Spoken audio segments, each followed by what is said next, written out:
Bom, em que pese a gente lamenta, né, a morte de 121 pessoas em virtude dos fatos, né, também é importante lembrar que o Brasil passa por esses momentos constrangedores e agora envolvendo o Derrite dentro do Congresso Nacional.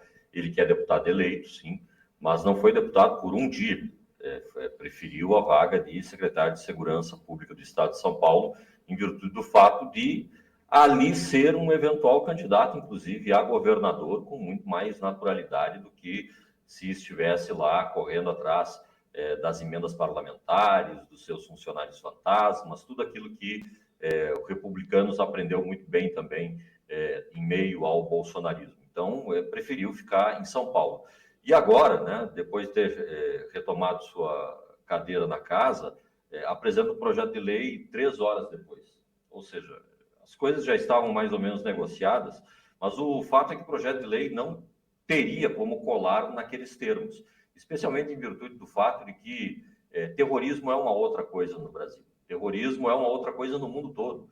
Terrorismo possui características que sancionam países, não só como eles gostariam que o Brasil fosse sancionado, com os navios de Trump na Baía de Guanabara apontando seus canhões para o Cristo Redentor. O terrorismo ele sanciona países também do ponto de vista econômico, tudo aquilo que está sendo um prejuízo para o bolsonarismo nesse momento, em virtude do fato de ser a única agenda que os bolsonaristas têm no Texas, com Eduardo Bolsonaro e com Figueiredo nos Estados Unidos, dois foragidos, né? Pessoas que tentam sequestrar a pauta, inclusive da direita no Brasil.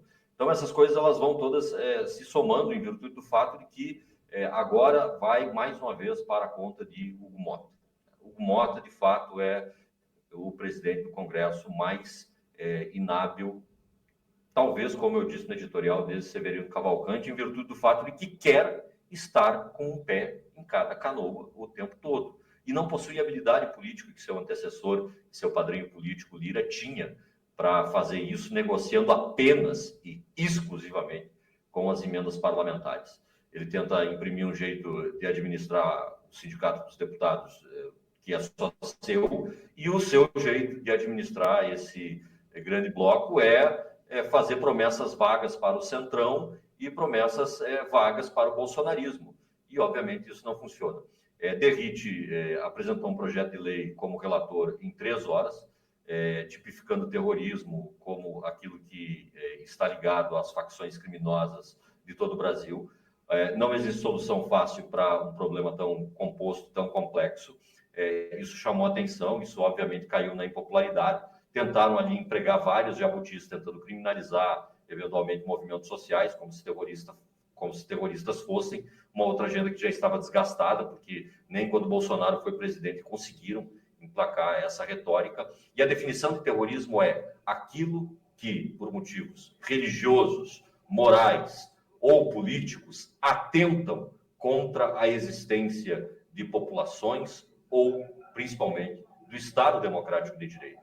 E isso não é que acontece com as facções do Rio de Janeiro, porque não é isso que acontece também com as redes de apoio que essas facções têm no Rio de Janeiro, em São Paulo, agora no norte do Brasil. Essas redes, elas dependem fundamentalmente, elas dependem do Estado, elas dependem do gabinete, do secretário, do gabinete, do vereador. E essas relações, elas já foram mostradas, demonstradas, provadas de 200 formas diferentes. A forma mais estressada com a qual isso se mostrou talvez tenha sido, de fato, a Operação Carbono Oculto, com a Polícia Federal desarticulando escritórios do crime na Faria Lima, ligados à posta de combustíveis. E no Rio de Janeiro isso teria que acontecer também, ligados à distribuição de internet, ligados à distribuição do gás de cozinha, essas coisas que tornam, de fato, a população do Rio de Janeiro refém. Eles miraram para cima e acabaram atingindo o próprio nariz. No mínimo, deram com o nariz no arame. E isso não vai colar dentro de um projeto de lei.